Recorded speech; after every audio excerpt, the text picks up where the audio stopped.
नमस्ते प्रणाम। मैं आपका अपना विशु राय हाजिर हूँ विशु वारदात तक की एक और नई कहानी के साथ। आजकल देखने को मिलता है कि छोटी छोटी लड़कियाँ जिनकी उम्र पढ़ाई लिखाई की होती है, नाबालिग उम्र यानी कि 14 साल 15 साल 16 साल की उम्र में लड़कियाँ पढ़ाई लिखाई करने की जगह अपने माता पिता से चोरी छुपे वह अपने ही एज के लड़कों से, अपने एज के बड़े लड़कों से इश्क कर बैठी हैं, मोहब्बत कर बैठती हैं। और इसी इश्क मोहब्बत के चक्कर में उनके साथ जो कुछ भी होता है उसके बारे में उन्होंने कभी सोचा भी नहीं होगा। साथियों, एक ऐसी घटना घटती है जिसके सुनने के बाद सभी लोग हैरान रह जाते हैं। मैं बात कर रहा हूँ मध्य प्रदेश के भिंड की। भिंड में एक थाना लगता है देहात थाना। देहात थाना के अंतर्गत एक जगह लगती है उदोतपुरा गांव। उदोतपुरा गांव में 24 मई साल 2023 की सुबह एक परिवार जब सो के उठता है तो वह देखता है कि उनकी प्यारी सी बेटी घर में नहीं है। उम्र महज 14 साल। अब वह घर में आसपास हर रूम में, ऊपर नीचे, खेत में, आसपास के क्षेत्र में जब वह पता करते हैं तो उनकी बेटी कहीं दिखाई नहीं देती है। अब वह परेशान होने लगते हैं। परेशान इसलिए होने लगते हैं कि उनकी बेटी रात में खाना वगैरह खाकर उन्हीं के साथ सोती है, लेकिन जब सुबह होती है तो लड़की कहीं कमरे में दिखाई नहीं दे रही थी, रूम में दिखाई नहीं दे रही थी। अब माँ परेशान होती है, पिता परेशान होता है, तो सबसे पहले पास के खेत में, अपने बागीचे में जाकर देखता है कि शायद बेटी बाहर गई हो। लेकिन कई घंटे गुजर जाते हैं, सुबह 8 से 10 बज जाते हैं, लेकिन लड़की का कुछ पता नहीं चल रहा था। अब मासूम सी प्यारी सी बेटी, अब घर वाले परेशान थे। अब जब लड़की का कुछ पता नहीं चलता है तो उसके दोस्तों से पूछताछ करते हैं जो उसके साथ पढ़ाई लिखाई करती थी, जो उसकी सहेलियाँ थी। लेकिन उन्होंने भी बताया कि उसका कुछ पता नहीं है, वो सुबह से उनसे उसकी मुलाकात नहीं हुई है। अब इधर माता पिता परेशान हो जाते हैं। माँ का रो रो कर बुरा हाल रहता है कि आखिर इतनी सुबह उनकी लड़की कहाँ चली गई, रात में तो साथ में ही सोई थी। अब पिता अंततः परेशान होकर अब आसपास के लोगों से पूछताछ करता है। पहले उसे लग रहा था कि बेटी आसपास कहीं गई होगी, आ जाएगी, लेकिन जब उसका कुछ पता नहीं चलता है तो पड़ोस में लोगों से जाकर पूछताछ करता है, लोगों के घरों में जाकर पूछताछ करता है, लेकिन लड़की के बारे में कुछ पता नहीं चल रहा था। अब इसी बीच गांव वालों को भी पता चल जाता है कि लड़की रात में घर में ही थी, लेकिन सुबह कहीं गायब हो चुकी थी। अब सभी लोग तरह तरह की बातें करने लगते हैं कि लड़की, छोटी सी लड़की कहीं किसी के साथ भाग तो नहीं गई, या फिर किसी के साथ गई होगी, दोस्त के घर गई होगी।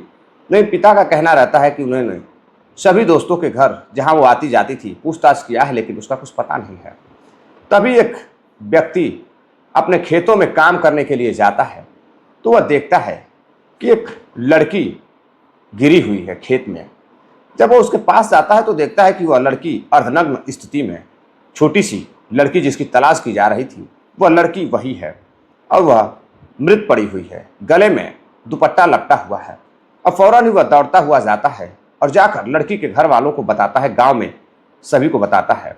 अब गांव वालों को जैसे ही पता चलता है कि उसके गांव की लड़की जो कि गायब हुई थी सुबह में, उसकी हत्या कर दी गई है और अर्धनग्न स्थिति में गांव के खेत में झाड़ियों के पास उसकी लाश मिली है। अब देखते ही देखते यह आग की तरह बात फैलने लगती है। आसपास के गांव के लोग भी सुनते तो अभी देखने के लिए वहां पहुंचते। अब फौरन ही पुलिस को फोन किया जाता है। अब पुलिस देहात थाने की वहां पहुंचती है, लोगों से पूछताछ करती है, लेकिन किसी को कुछ भी उस लड़की के बारे में पता नहीं चल रहा था। पिता का रो रो कर बुरा हाल था। जब पुलिस पिता से पूछताछ करती है कि किसी ऐसे व्यक्ति को जानते हैं जिसका नाता रिश्ता इस लड़की से खास था, जिसके साथ यह बातचीत करती थी, पिता कहता है ऐसा कोई लड़का नहीं था, ऐसा मैं किसी को भी नहीं जानता हूँ जिससे यह खास बातचीत करती थी। और लड़की की उम्र ही महज क्या है, मात्र 14 साल उम्र है, पढ़ाई लिखाई की उम्र है। यह स्कूल जाती थी और स्कूल से घर आती थी और यह किसी के घर भी नहीं जाती थी। अब लोगों को शक होता है कि कहीं लड़की शौच के लिए गई थी, तो कहीं इसलिए शौच के दौरान ही गांव के ही किसी व्यक्ति ने उसका शोषण कर, उसके साथ गलत काम कर कहीं उसका हत्या तो नहीं कर दिया। अब पुलिस बॉडी को पोस्टमार्टम के लिए भेज देती है। पोस्टमार्टम के लिए उधर पुलिस बॉडी को भेज देती है और जांच पड़ताल में जुट जाती है। पोस्टमार्टम रिपोर्ट आती है तो पता चलता है कि 14 वर्षीय लड़की का गला दबाकर उसी के दुपट्टे से उसकी हत्या की गई है। अब गांव में मातम फैला रहता है, माहौल बिल्कुल बिगड़ चुका था। लोग अब पुलिस के खिलाफ धरने दे रहे थे, हंगामा कर रहे थे, क्योंकि कई घंटे गुजर जाते हैं, पुलिस अभी किसी भी कार्रवाई पर नहीं पहुंची थी। अब पुलिस बॉडी को घर वालों को सौंपती है, गांव वाले बॉडी को लेकर धरना देते हैं, पुलिस किसी तरह से समझा बुझाकर उनको घर भेजती है। उधर लड़की का दाह संस्कार होता है, पुलिस जांच पड़ताल में जुट जाती है। लेकिन धीरे धीरे 2 महीने गुजर जाते हैं, 4 महीने गुजर जाते हैं। घर वाले पुलिस पर दबाव बना रहे थे, गांव वाले दबाव बना रहे थे, लेकिन पुलिस कहीं ना कहीं हिला हवाली दिखा रही थी। पुलिस के ढिलाई के कारण आरोपी पकड़े नहीं जा रहे थे, आरोपी की पहचान नहीं हो पा रही थी। अब पुलिस घर वालों से पूछताछ करती है कि क्या लड़की किसी से बातचीत करती थी, तो घर पे जो फ़ोन था उससे लड़की किसी से बातचीत नहीं करती थी। अब लड़की के पास कोई फ़ोन भी नहीं था, माता पिता के बताए अनुसार। अब घर वाले पुलिस वालों को सिर्फ इतना ही बताते हैं कि वह स्कूल जाती थी और घर पर आती थी, और किसी से बात भी करना होता था तो वह घर वालों के फ़ोन से बात करती थी। अब पुलिस घर वालों यानी कि उसके पिता के फ़ोन की कॉल डिटेल्स निकालती है तो उससे कुछ खास हाथ नहीं लगता है। अब पहचान हो नहीं पा रही थी कि लड़की का किसी से कोई संबंध नहीं था, छोटी सी लड़की है और प्रेम संबंध के बारे में पुलिस को जानकारी नहीं थी। अब करीब 6 महीने गुजर जाते हैं, कुछ भी हाथ नहीं लगता है। इधर फिर से घर वाले पुलिस स्टेशन पहुंचते हैं और जाकर हंगामा करते हैं। पुलिस कहती है कि वो जांच कर रहे हैं, खोजबीन कर रहे हैं, बहुत जल्द खुलासा होगा। 1 साल गुजर जाते हैं, 1.5 साल गुजर जाते हैं। अब तारीख आ जाती है 14 जून 2024। कोई पुलिस एक ऐसा खुलासा करती है जिसको सुनकर सभी लोग हैरान रह जाते हैं। साथियों, इस कहानी को सुनने के लिए चलना होगा अब 1.5 साल पीछे, यानी कि साल 2023। साल 2023 में जो 14 वर्षीय लड़की रहती है, वह अपने गांव के बाजार में एक बहुत अच्छा स्कूल रहता है, वहीं वो पढ़ाई लिखाई करती थी। और बेहद ही खूबसूरत लड़की, 14 वर्षीय लड़की, पढ़ाई लिखाई में काफ़ी तेज तर्रार थी। इसी बीच एक लड़का जो कि गांव के बगल में एक गांव रहता है, मेहगांव थाना के अंतर्गत एक कुहार गांव आता है। कुहार गांव का रहने वाला नीरज, जो कि उसकी उम्र 17 साल रहती है। अब वह अक्सर कर उस बाजार में घूमता था और वह देखता है कि एक बेहद ही खूबसूरत लड़की जो स्कूल आती जाती है, और जो उसका मिजाज था, जो बात करने का तरीका था छोटी सी लड़की का, वो बहुत ही अच्छा था। अब उस एक दुकान पर जब वह नीरज खड़ा रहता है तो वह लड़की उसी समय उस दुकान पर आती है। फिर किसी बात को लेकर दोनों में बातचीत होती है। बातचीत करते करते जब लड़की मुस्कुराने लगती है तो लड़का भी अब उससे बातचीत करने लगता है। अब अक्सर कर लड़का उस लड़की के तलाश में था, उसे वह लड़की, छोटी सी लड़की पसंद आ चुकी थी। अब लड़की का जो हाव भाव था वह बहुत अलग था। अब उसे देखकर लड़के को लगता है कि शायद लड़की उसके प्रेम जाल में आ जाएगी। होता भी यही है। धीरे धीरे समय गुजरता गया, लड़का लड़की के पीछे आगे पीछे घूमता रहा। एक दिन वह लड़की को प्रपोज कर देता है। मत 14 साल की लड़की बिना कुछ सोचे समझे उस लड़के के, नीरज के प्रेम पत्र को, प्रपोजल को एक्सेप्ट कर लेती है। अब दोनों एक दूसरे से छुप छुप कर मिलने लगते हैं, बातचीत करने लगते हैं। अब मामला आगे बढ़ता है, कई महीने गुजर जाते हैं। एक दिन नीरज उस लड़की से बातचीत कर रहा था उसके पिता के फ़ोन से। तभी लड़की कहती है कि मुझे एक फ़ोन चाहिए, क्योंकि मेरे पास फ़ोन नहीं है और मैं पापा के फ़ोन से बात नहीं कर पाऊंगी, नहीं तो मैं पकड़ी जाऊंगी। अब लड़का अगले ही दिन एक फ़ोन खरीद कर लड़की को गिफ्ट करता है। अब लड़की बहुत खुश होती है। वह भी उस लड़की से दिन रात बात करता था, लड़की भी नीरज से दिन रात बात करती थी। इधर घर वालों को कुछ पता नहीं चलता था। लड़की स्कूल जाती थी तो स्कूल में भी समय निकालकर फ़ोन पर मैसेज से बात करती थी, वीडियो कॉल से बात करती थी। और नीरज भी उसके प्यार में इस कदर डूब चुका था कि उसके ऊपर कई हज़ार रुपए लड़की के ऊपर वह खर्च करता था। बर्थडे पार्टी हो या भी कोई भी चीज़ होता था, बुक से लगाए हर एक चीज़ तक उस लड़की को वह गिफ्ट करता था। लेकिन सबसे हैरानी की बात थी कि घर वालों को उस लड़की के बारे में, अपने ही लड़की के बारे में कुछ भी पता नहीं था कि लड़की कर क्या रही है, लड़की के पास फ़ोन है भी या नहीं, लड़की के पास जो सामान आ रहे हैं वो कहाँ से आ रहे हैं, कोई भी नहीं पूछता था। समय बीतता गया। एक दिन लड़का फ़ोन पर जो फ़ोन गिफ्ट किया था उससे रात में छुप कर बातें कर रहा था। रात को करीब 10 बज रहे थे, घर में सभी लोग सो रहे थे। लड़का नीरज लड़की से कहता है उसे मिलने की तलब हो रही है, वह उसके बगैर नहीं रह पाएगा, उसे देखना चाहता है। तो लड़की भी हाँ कर देती है और मिलने के लिए पास के ही एक खेत में नीरज अपने गांव से बाइक लेकर जाता है, उस लड़की से मिलता है। मिलने के बाद अब उस लड़की के साथ वह फिजिकल रिलेशन बनाने लगता है। मात्र छोटी सी लड़की, और लड़की भी अपने आप को रोक नहीं पाती है। और लड़का अब जब भी समय मिलता था, समय निकाल कर उस लड़की के साथ मोहब्बत करने के लिए, मिलने के लिए वह खेतों में चोरी छुप के चला जाया करता था। इसी बीच कुछ समय और गुजरता गया। एक दिन लड़के को पता चलता है कि जो फ़ोन उसने दिया है, उस पर जब वो फ़ोन करता है तो कॉल वेटिंग आ रहा था। अब वो परेशान हो जाता है कि फ़ोन उसने दिया है और सिर्फ नंबर उसी के पास है, तो बात किससे कर रही है। अब वह मिलने के लिए बुलाता है और मिलने के बाद उस लड़की से बातचीत करता है। लड़की बताती है कि मैं अपने सहेली से बात कर रही थी, क्योंकि सहेलियों को पता है कि उसके पास फ़ोन है। अब लड़का इस कदर प्यार करता था कि वो उस पर जी जान लुटाने के लिए तैयार था। अब उसके विश्वास में आ जाता है और वो घर चला जाता है।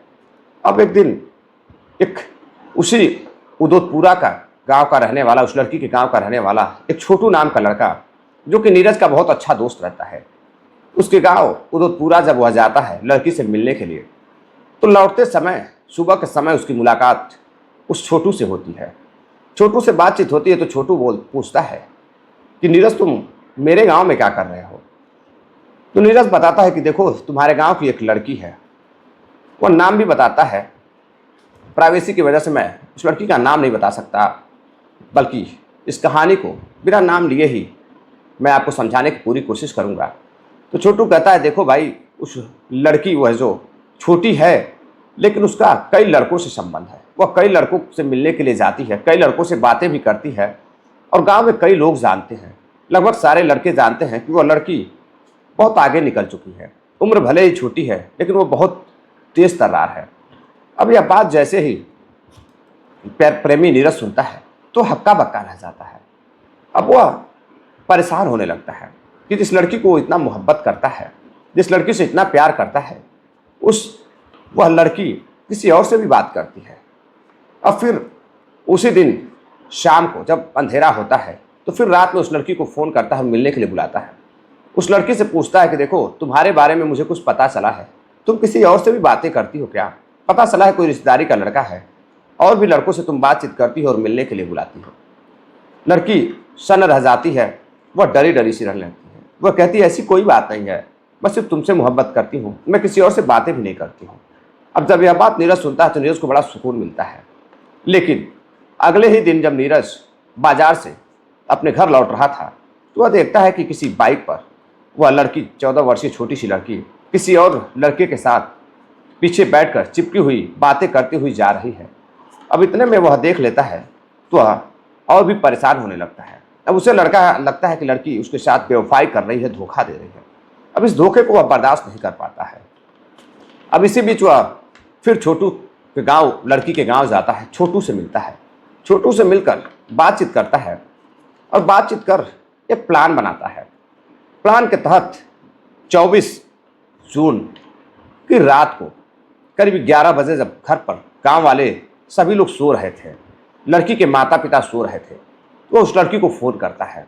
फ़ोन कर खेत में, गांव के ही खेत में झाड़ियों के पास बुलाता है मिलने के लिए, और लड़की उससे मिलने के लिए चली जाती है। जब मिलने के लिए जाती है तो साथ में छोटू भी होता है। छोटू गांव का ही लड़का पास में छुपा रहता है। अब लड़का उसका फ़ोन लेता है, जो फ़ोन उसने गिफ्ट किया था। फ़ोन लेने के बाद जब वो फ़ोन चेक करता है तो उसमें देखता है कि कई नंबर डायल हैं, कई फ़ोटोज़ भी हैं लड़कों के साथ।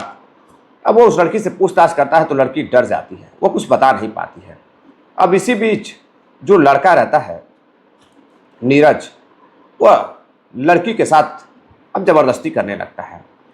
लड़की के साथ ज़बरदस्ती करने लगता है, उसके साथ फिजिकल रिलेशन बनाने लगता है। लड़की उसे रोकने की भी कोशिश नहीं करती है, बल्कि उसे समझाने की कोशिश कर रही थी।